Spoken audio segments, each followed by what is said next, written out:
For our next pattern, we're going to be showing you a promenade. So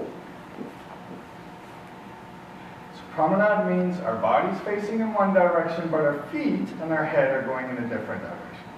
So we're taking 2 steps. The man starts with his left foot, the lady with her right. We take 2 steps, slow, slow, and then we step side together. We'll do that again. And slow, slow, quick.